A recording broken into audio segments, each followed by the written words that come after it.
Olá pessoal, esse é o Conexão Geo número 8, hoje é sexta-feira, dia 18 de janeiro. Na semana passada eu trouxe para vocês 4 tópicos, a posse do Maduro na Venezuela, aquela questão da base americana no Brasil, também falei sobre os preparativos de uma possível reunião do Trump com o Kim Jong-un da Coreia e fechei com a questão das eleições na República Democrática do Congo. Hoje eu vou começar esse Conexão 8 pela Venezuela também. Essa semana começamos aí em termos de notícias mais importantes da Venezuela, domingo passado com um sequestro relâmpago, uma prisão arbitrária do governo do presidente Maduro, do presidente da Assembleia Legislativa, que o Maduro não reconhece. A Assembleia Legislativa da Venezuela ela é majoritariamente de deputados da oposição. E o presidente dessa Assembleia, na sexta-feira, logo após a posse do Maduro, foi escolhido pela Assembleia Legislativa como o presidente legítimo do país, considerando a posse do Maduro na quinta-feira ilegítima.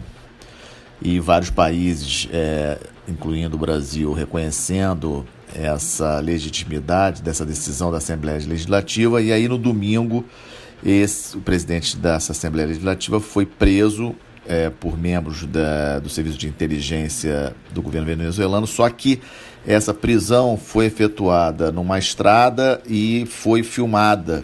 Então essa imagem da prisão rapidamente correu o mundo pela internet e, obviamente, o governo Maduro se apressou em dizer que não tinha nada a ver com a história, que tinha sido uma prisão, uma iniciativa apenas daquele grupo específico e que não sabia de nada, e o presidente da Assembleia foi imediatamente solto. Isso aconteceu no domingo, essa imagem correu o mundo, vários noticiários, mais um ponto negativo aí para o governo do Maduro.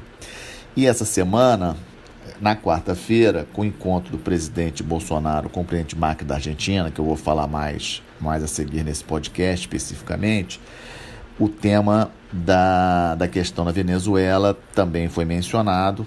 Isso aconteceu na reunião que ocorreu na quarta-feira. E ontem, quinta-feira, o presidente Bolsonaro recebeu em Brasília membros da oposição do governo de Maduro, e os detalhes do que foi discutido não foram divulgados para a imprensa, mas certamente mostra um posicionamento mais proativo, finalmente, um posicionamento mais proativo do governo brasileiro em relação à crise da Venezuela. E aqui eu aproveito para fazer um parênteses, que esse comportamento mais proativo do governo brasileiro da Venezuela deveria ser independente do presidente, ou seja, de quem está governando o Brasil.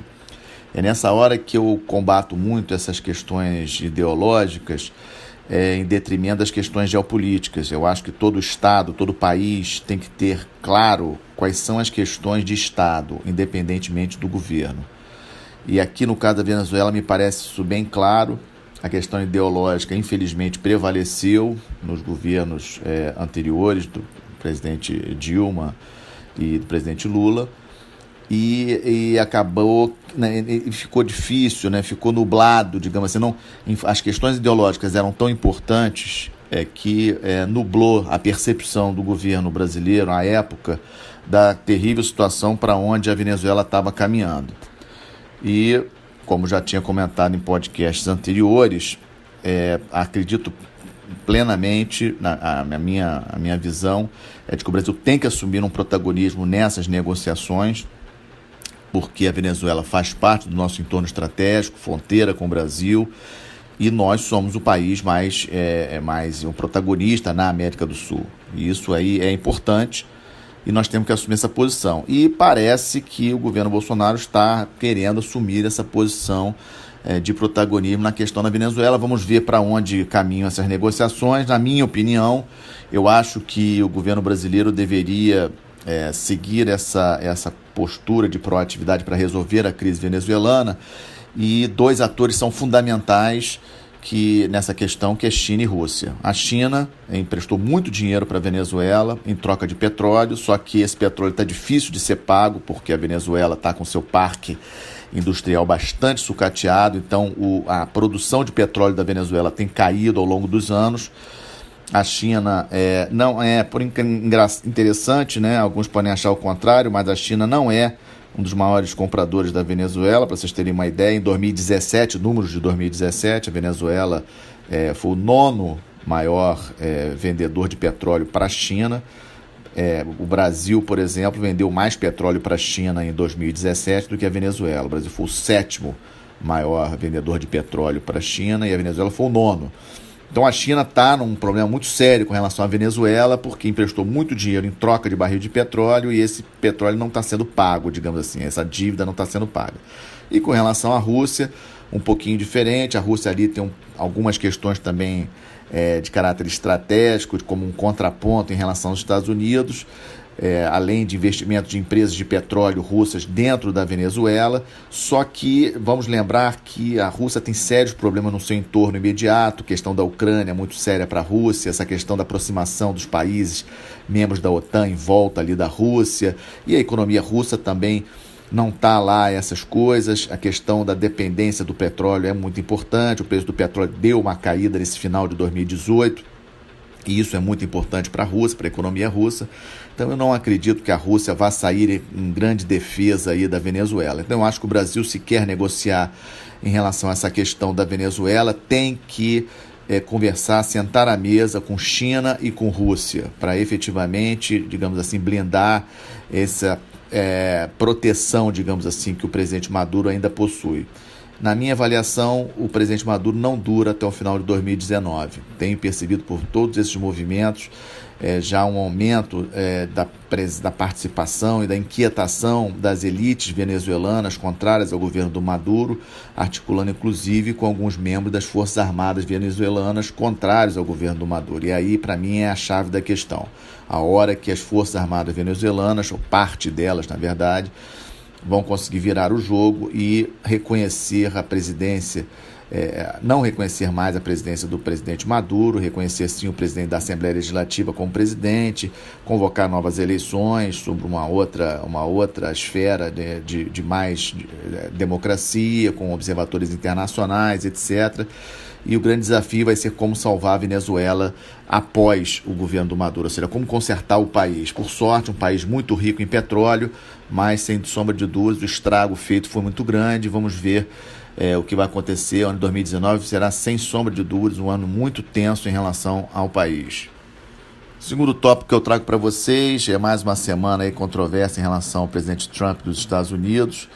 É bom lembrar que o presidente Trump conseguiu a marca incrível de ser o presidente que mais trocou seu gabinete nos primeiros 2 anos de governo.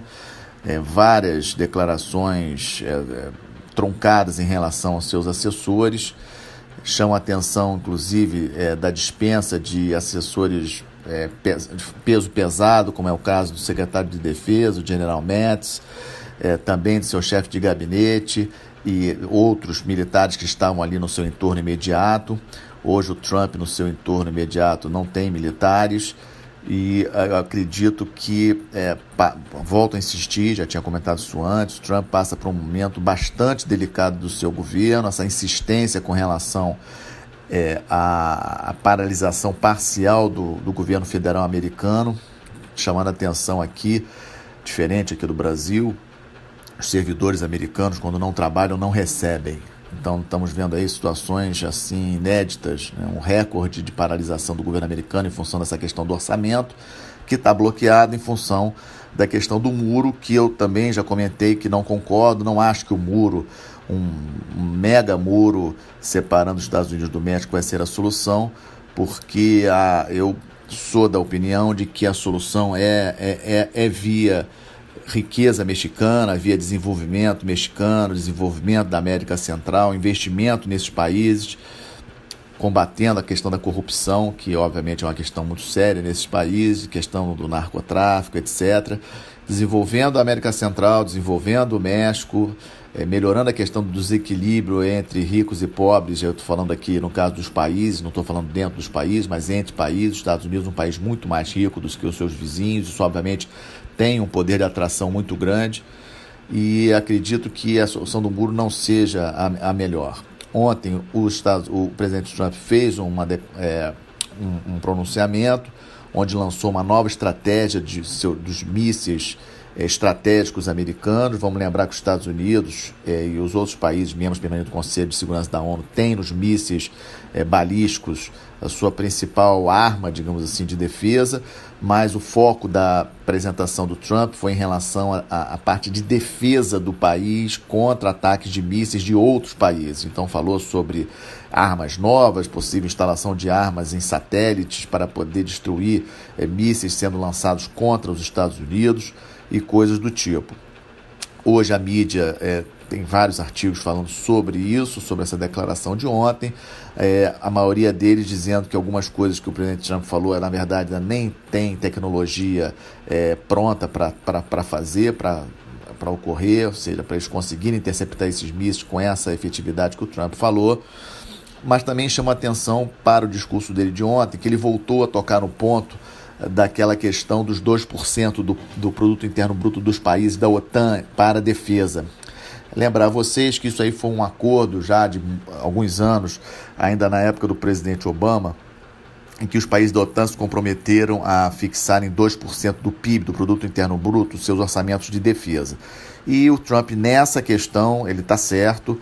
Vários países da Europa não cumprem esse acordo, inclusive países importantes, como o caso da Alemanha, por exemplo, que não cumpre esse valor de 2%, e o Trump, ontem, no seu pronunciamento em relação à estratégia de defesa de mísseis, voltou a tocar nesse assunto. E também interessante que no início da semana, na segunda-feira, saiu em vários canais de imprensa de que o Trump tinha vazado a informação de que por ele os Estados Unidos sairiam da OTAN, o que é muito coerente com todo o discurso que o Trump tem falado nesses 2 anos de governo contra o tratado. Então vamos acompanhar para ver o que acontece.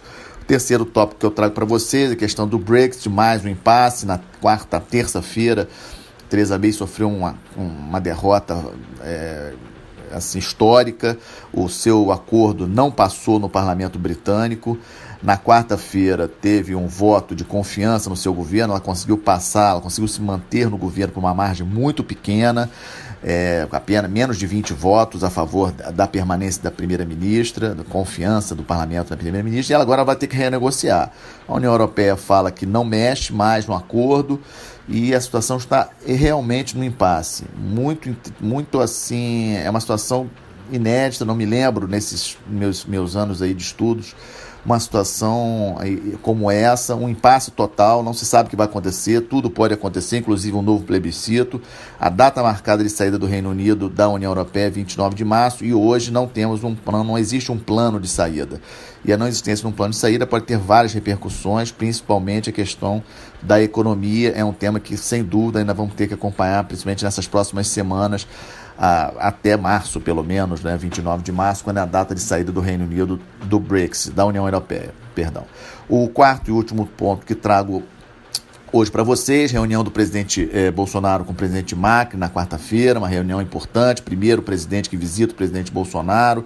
O Brasil tem na Argentina seu terceiro parceiro econômico, né? A Argentina é o terceiro maior exportador para o Brasil, o terceiro maior importador. Nossa balança comercial com a Argentina é uma balança comercial importante, fora as questões estratégicas, somos parceiros no Mercosul, mas também parceiros aqui na América do Sul, de uma maneira geral. A questão da Venezuela foi conversada, também questões bilaterais de alguns acordos facilitadores de vários assuntos entre os dois países foi conversado. Chama atenção para a situação crítica que a Argentina passa. A Argentina teve em 2018 uma inflação de 48%, uma das maiores inflações do mundo, uma queda na sua economia, em torno de 2,5%, uma recessão na economia argentina, uma situação bastante grave. A Argentina só fechou 2018 em função do empréstimo que o FMI fez de 57 bilhões, e esse ano é um ano importantíssimo para a Argentina, que tem eleições presidenciais em outubro. Então vamos acompanhar. Também ficou acertada uma visita do presidente Bolsonaro à Argentina em abril.